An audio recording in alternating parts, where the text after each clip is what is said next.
Good morning, Sir Ted and Chacha. Good morning. Okay, Cha, go. Good morning po, at Yusek. Maraming salamat po for being on this show today. Kahapon nga po na-dismiss na ng House Committee on Justice itong dalawang impeachment complaints laban po sa Pangulong Marcos Jr. Ang idineklara po nila insufficient in substance. Naglabas po kayo ng pahayag, ang sinasabi ninyo, welcome na ito po yung welcome sa palasyo and let's move forward. Pero Yusek, si Pangulong Marcos Jr. po mismo, ano ang naging reaksyon niya? Gusto rin po namin malaman. Yes, opo. Nung pinarating po natin sa kanya, nangyari dahil at the time hindi lang po siya nakamonitor eh. Meron po siyang events na pinuntahan. May mga private po siyang pinuntahan. Yun po. Siyempre po, ang lagi naman sa Pangulo ay masunod kung ano yung proseso. At natutuwa po siya na nasunod yung proseso at the same time. Nagpapasalamat na nakita na ng taong bayan yung sinasabi ng mga akusasyon laban sa kanya ay walang anumang ebidensya, walang katotohanan. So ano ba ito? Pakiramdam ng Pangulo, siya po'y vindicated na dito sa, kasi syempre may 1 year na rin po na sabihin na nating immunity sa paghahain ng impeachment complaints.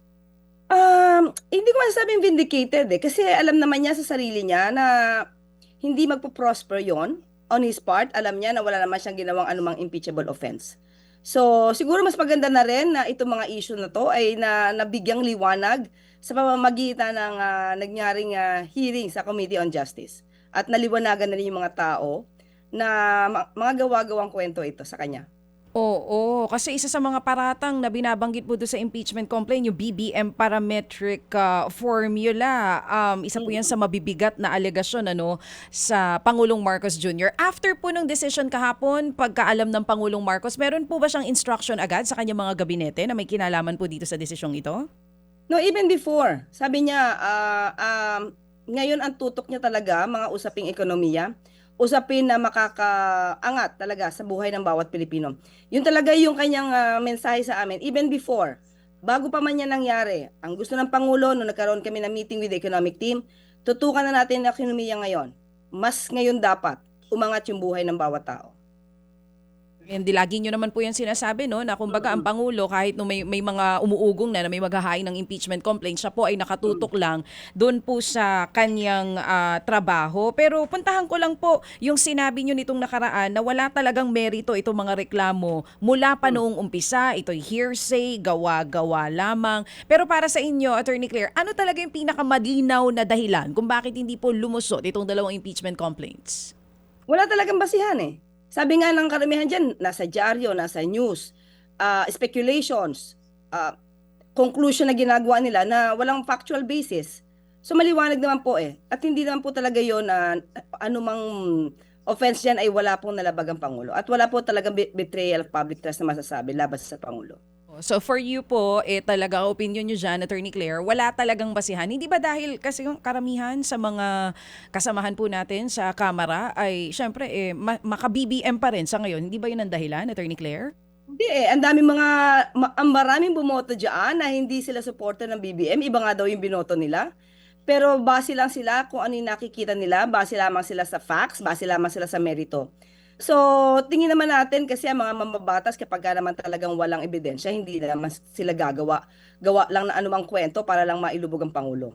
So, salamat at ipinakita rin naman nila na ang talagang kanilang mandato para sa bayan, hindi para sa sino mang politiko. Hindi ito personal na interest, Auntie Claire. Ito po ay, kumbaga, binase nila dun sa mga ebidensya na nakasama dun sa impeachment complaints. Yes, Chacha, kasi kahit yung ibang mga lawyers, ibang constitutionalists na hindi naman talaga BBM supporters, sinabi nila wala talagang merito wala, mahina yung mga bintang kasi lahat puro spekulasyon. Okay po. Yung pong let's move forward, ano po ba ang ibig sabihin nun? Pag sinabi nating let's move forward na, kumbaga kalimutan na natin itong mga inihain at bringing up na mga, kumbaga sabihin na natin na nag-uugnay sa Pangulo dito sa issue pa rin ng flood control, even yung mga sabihin na po natin na isa rin po sa ibinabato sa kanya yung pagpasa nung most corrupt budget. Lahat po ba ito kalimutan na natin, Attorney Claire? Paano po ba yung move forward? Hindi naman. Kailangan pa rin yan kasi nandyan pa rin ang pag-iimbestiga. Hindi po iiwan ng Pangulo ang issue tungkol sa maanumalyang flood control projects. At kung sino man ang umabuso sa pondo ng bayan, dapat itong managot. Hindi po iiwan yan. Ang gusto lamang po ng Pangulo when he said na let's move forward, iwasan yung iba mga pamumulitika. Kailangan ng tutukan po ekonomiya. Kailangan na po talaga na may makitang magandang kahihinatnan. Ang dapat na programa ng Pangulo, maibigay yung tama sa mga taong bayan, maramdaman nila kung ano yung ginagawa ng gobyerno. Kasi ang sabi ng Pangulo, hindi ito ang madalas pinag-uusapan ng mga simpleng tao eh. Halimbawa sa palengke, sa anumang lugar, hindi madalas pinag-uusapan ng impeachment. Hindi pinag-uusapan yung mga budget. Ang pinag-uusapan dito, paano sila kakain, paano mamumura ang presyo ng bilihin. Yan po ang karamihan na issue sa ordinaryong Pilipino. So, yun po yung gustong tutukan ng Pangulo. So, kung meron bang po, kailangan pang pag-iimbestiga, nandiyan naman po ang ombudsman, nandiyan po ang DOJ. Obligasyon po nila, mandato po nila yan, na talagang mag-imbestiga sa mga ganitong klaseng anomalya. May motu proprio po, especially ombudsman. Meron po sila na power, motu proprio, to investigate yung mga klaseng ganitong anomalya. Oo. Attorney Claire, buti nabanggit niyo po yan, ano? Kamusta na po ba yung ICI? Kasi inaantay pa rin po kasi ng mga tao ngayon yung pangako ng Pangulo na walang Merry Christmas dahil big fish po kasi yung hinahanap nila eh. Hindi pa ba nila nararamdaman? Hindi pa ba nila nararamdaman kung anong ginagawa ng Pangulo, ng administrasyon, ng DOJ, ng Ombudsman, pati ng ICI? Parang marami naman po yatang nakulong. Pero hindi pa naman po tayo natatapos. Mahaba pa po ang panahon. Nagkataon lang po, nasa kamay na po kasi ng Ombudsman, yung mga naipasa na complaint, yung mga na-recommendang complaint. So, independent body po ang Ombudsman. So, sa akin po, nakikita, patuloy din po ang pag-iimbestiga at preliminary investigation ng DOJ at ng Ombudsman. So on the part of the administration na ibigay na po karamihan kung sino yung dapat na sampahan ng kaso. So we'll just wait for the action po, resolution from the DOJ and Ombudsman. Oo, kasi syempre ang iniisip nga po ng ilan, ang binibring up nila, kung malaking isda, si Zaldico nga daw po hindi pa rin natin mapauwi at mahanap hanggang sa ngayon. Ano na daw po bang balita doon din? And ulitin ko lang din po, Attorney Claire, yung sa ICI po ba, tapos na sila sa kanilang mandato at trabaho? O magtatalaga po muli ang Pangulo ng mga kapalit, nung pong nawala na mga kasamahan po dyan? Naghihintay po ang Pangulo kung ano po yung kanilang magiging report at kung ano po yung magiging recommendation mismo po ng ICI. So doon lamang po gagawin ang Pangulo kung ano po ang maibibigay na report ng ICI, kung anong kailangan nila. Pwede po nila sabihin sa Pangulo dahil nung huli po kaming nagkausap, nagkaroon na kami ng meeting patungkol po dyan. Ang sabi po niya, nasa ICI po kung ano po ang recommendation nila, yun lamang po din ang susundin ng Pangulo. Ano po ang inyong tugon dito sa mga nagsasabi pa rin na yung naging desisyon doon po sa impeachment complaints, once and for all, para lang po malinaw, na may impluwensya ang Pangulo dito? Kahit pa po sinasabi niya na wala, ang House Majority Leader po ay ang kanyang anak at iniuugnay din siya na doon sa Speaker of the House ay close po siya. Ano pong tugon ng palasyo dito? Alam niyo po, kahit po na nag-inhibit na voluntarily si Kong Sandro, maraming nagsasabi na ganyan, pero muli ulitin natin, hindi lamang po ang miyembro ng House of Representatives na Committee on Justice ang nagsabing mahina. Marami po na mga law experts, constitutionalists, na hindi po sumusuporta, or rather hindi naman talaga sila BBM supporter, nagsasabi na wala po talagang merito yung mga complaints na sinampa. So doon pa lamang po dapat makita natin na hindi kailangan makialam ng Pangulo. And at the same time, may separation of powers po tayo eh. Kung ano po ang proseso ng House, wala pong gagawin na executive na pakikialam, no? Walang executive overreach na gagawin ng Pangulo. Ginagalang po niya ang separation of powers. Walang executive overreach at dahil dyan, sabi nyo nga, move forward. Move forward na rin po ako sa ibang topic. May sinasabi po ang Malacanang na mahigit 60 contractors ang posible pong ma-blacklist dahil sa pagkakasangkot daw nitong sa mga anomalya pa rin po dito sa flood control projects. Kailan nyo po ilalabas itong listahan ng sinasabi na 60 contractors na iba-blacklist din po ng DPWH? Okay, sa ngayon po, hindi pa po sa akin binibigay ng DPWH. Baka po mas maganda sila mag-announce kung sino. Ang meron lamang po ako, pero hindi ko rin po, hingi ko muna po yung ang kanilang permiso kung dapat kong sa publiko, no. Meron Mm. po kasi dito sa akin ibinigay na 8 na teka lang po. May formal charges na against 8 major contractor licensees. Pero ang sabi po sa atin, may 4 na po na na-revoke. At maliban po dyan, meron pa pong 8 additional contractors na meron na pong na-charge na po sa ngayon. Pero pagpapaalam ko muna sa kanila kung kailangan kong mag-attend. Hindi ko rin po alam kung ito po ay na-press release na nila. Hindi po ito kasama dun sa unang inilabas sa listahan ng Pangulo last year. Meron po ba mga bago dyan? Kahit without naming names kung sino po yung mga contractors na yan. Meron mga bago? Meron po doon sa mga nabanggit. At meron ding bago? Teka lang po, kasi 16 to eh. Opo, opo. Most probably meron. Most probably meron, oo, Opo, oo, opo. kasi 16 to, oo. Oo. Para lang po mas maintindihan natin, pag sinabi nating blacklist as in official, hindi na po sila pwede na sumali dito sa mga bidding na gagawin sa gobyerno. Ano daw po bang sabi ng DPWH? Kailan din daw po nila planong isa publiko ito? Ngayong linggo po ba yan? By next week na? Mamaya po siguro natanungin ko po si Sec Vince. Hindi po niya na ibigay sa akin ang detalye patungkol dito. Oo. Meron na po bang details kung itong mga contractors na ito ay may kinalaman din po sa ghost projects? O paano po nasabi na bad contractors po ito at blacklisted na? Sa ngayon, ang binigay lang talaga sa akin ay impormasyon pula sa DTI, pero kung ano man yung mga kaso nila, hindi po sa atin na ibibigay pa.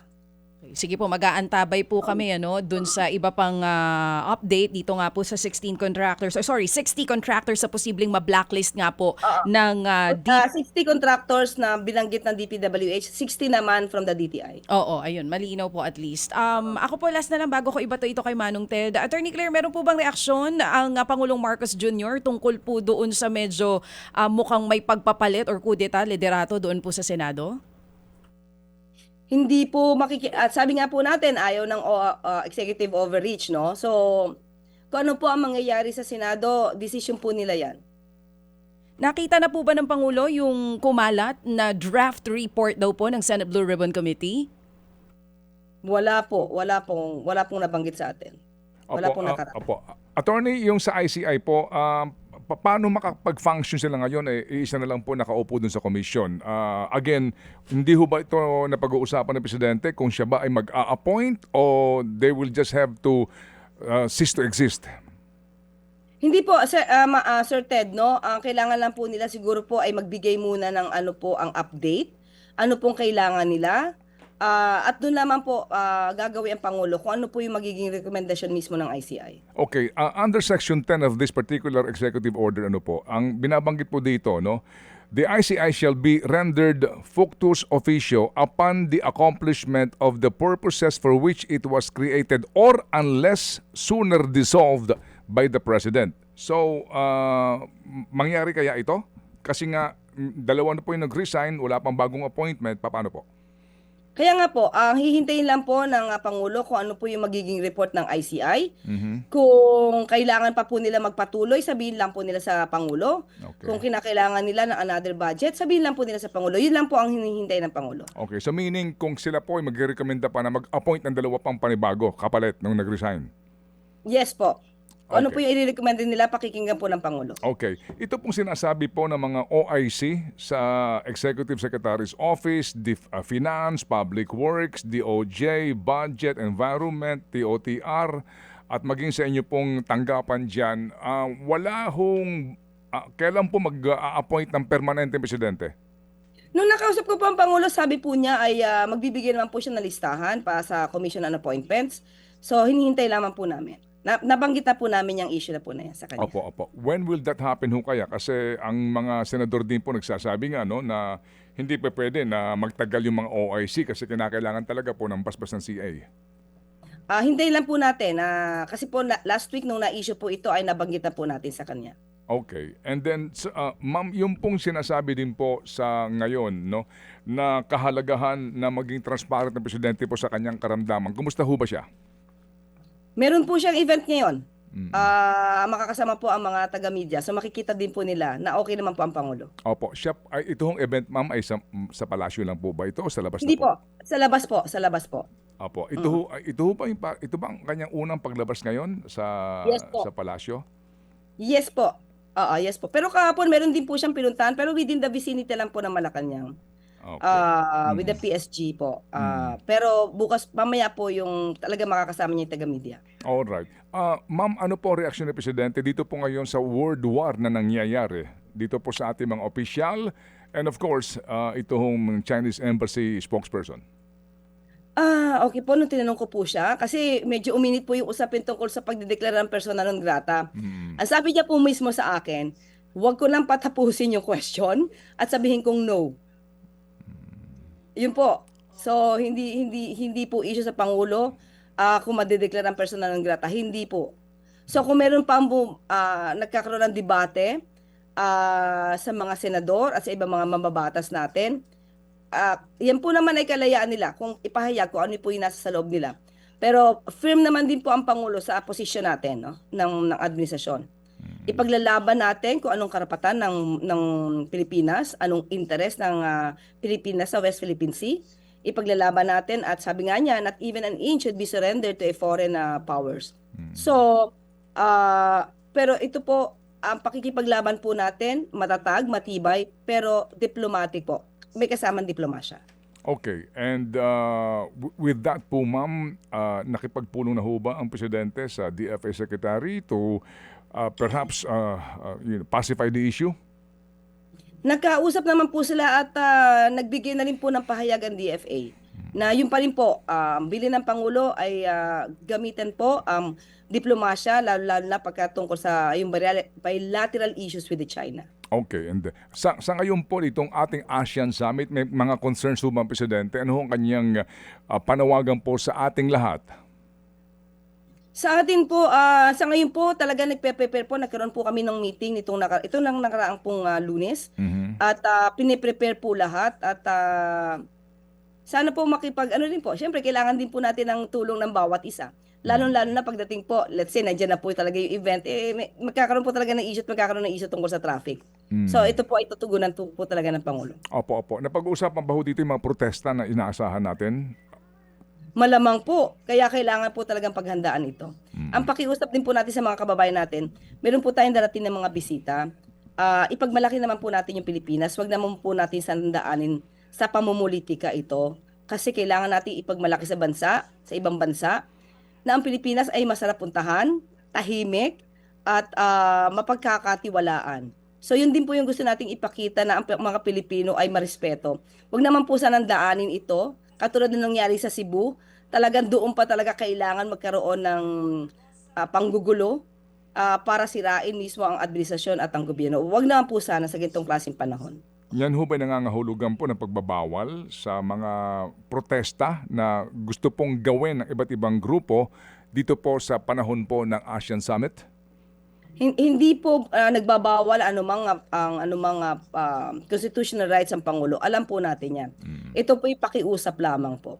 So, mas maganda po kung kayo yung magrarally, huwag niyo na po sanang gawin sa mga araw na meron po tayong bisita. Sa Feb 25 po, may binubuo ngayon na malakihang rally. Ano po ang iba't ibang grupo. Sa 40th anniversary po yan ng People Power 1. And again, ito ho yung pagmuli, no? Yung paggising po sa hindi pa nare-resolve na flood control scandal. Ito ba yung napag-uusapan po ng Presidente? Meron ba siya reaksyon dito? Wala pa po na pag-uusapan tungkol po dyan. Ako, personally, kasi hindi po talaga napag-uusapan yung tungkol sa rally. Gising naman na po lahat sa dami po ng rallies na nangyari.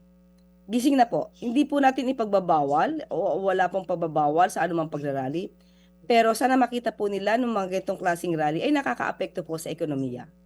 Nakakaapekto po sa imahe ng Pilipinas.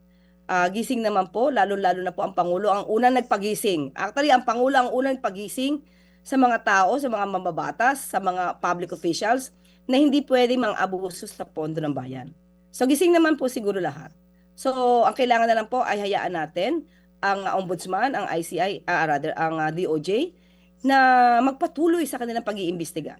Hindi po ito dapat na talagang minamadali, ura-urada na optics para masampahan lang ang bawat tao. Nagsisimula naman po nauunti-unti naman po kung sino yung dapat na managot. So sana po ay ang pakiusap ng po ng Pangulo, let's move forward. Pag-usapan po natin ang ekonomiya at ang paglago ng kabuhayan ng bawat Pilipino. Yun po yung gusto po talaga ng Pangulo ngayon. Opo. Sa puntong yan, ma'am, may reaksyon po ngayon, noon pa man po ang business sector, di po ba? Kung inyo po nabasa po ang kanilang official statement, hanggat hindi po napapanagot ang matatabang isda, hanggat hindi nakikita raw ng ating mga kababayan ang hustisya at accountability, yun po yung turn off sa investment kung mamarapatin po ninyo, attorney. Kumikilos naman po. Meron na nga po nakakulong eh. Di po ba? Opo. At meron pa pong may mga rekomendasyon pa po. Nakita po rin natin ang rekomendasyon mismo Opo. ni Senator Lacson. At sabi niya, itong mga taong ito, nagkaroon na ng preliminary investigation, the same people. So, hindi po natin nakikita na hindi pinapapanagot. Kailangan lang po talaga ng due process. So, dapat maintindihan po ng tao din na Opo. hindi pwedeng isang binanggit, let's say, binanggit pangalan Ted Filon, ikukulong na. Hindi pwede yun. Alam niyo naman yan, Sir Ted.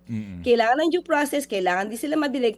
At po, pag nakita po ang ebidensyang makakapagdiin sa kanila, at para ma-recommenda na ma-file yung kaso sa ombudsman at sa sa Sandigan Bayan at sa regular courts, Opo. then doon po kikilos Opo. ang lahat ng ahensya. Okay. May reaksyon po dito isang taga-media po. Yun daw pong Interpol red notice para kay Zaldico.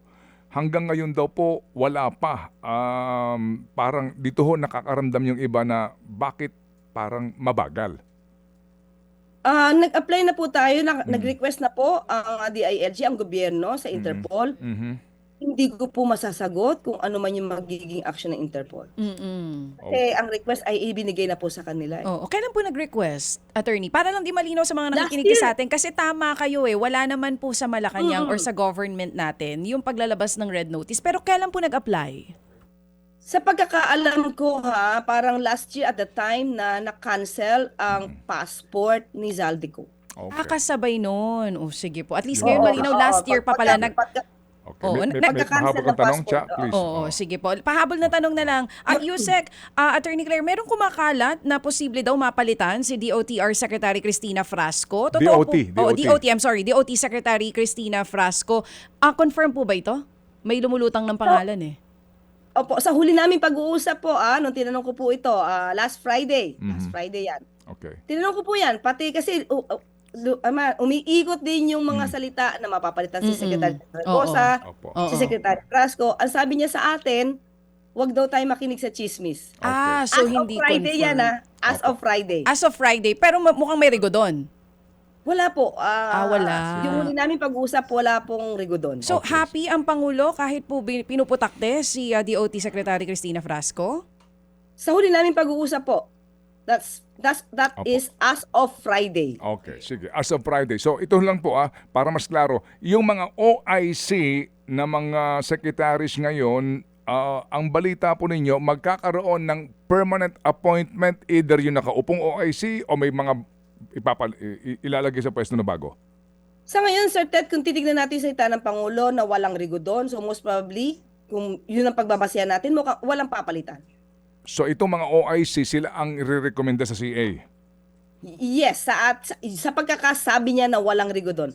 So pag sabi niya walang rigodon, ibig sabihin, same people will be recommended doon sa commission on appointments. Okay, sige po. Klaro yan. Sige. So, ma'am, salamat na marami Kami po'y nagagalak na kayo po'y nagbigay ng oras sa aming pong payak na palatuntunan at sa uulitin po, Madam Beauty, Attorney Beauty. Kayo pa, Sir Ted and DJ Chacha, numero 1 kayo sa puso ko. Naks naman. Sige. Thank you so much See you din po. soon. Ante Claire, Salamat very po. fresh. Salamat po. Thank you, ma'am. Thank you for the po. opportunity. Salamat po. Mga kapatid, brothers and sisters, saan ka pa? Dito na tayo sa totoo. Dito na tayo sa True FM. Mga kapatid, mag-subscribe and follow po kayo sa social media accounts ng True Network PH. Yan po kami. Hanapin nyo lang True Network PH, Facebook, Instagram, YouTube, TikTok, and podcast. Mapa Apple or Spotify man yan, mahahanap nyo kami. Lahat ng mga napapanood at napapakinggan nyo po sa programa, nasa social media accounts namin yan. So, paano mga kapatid? See you sa social media! Total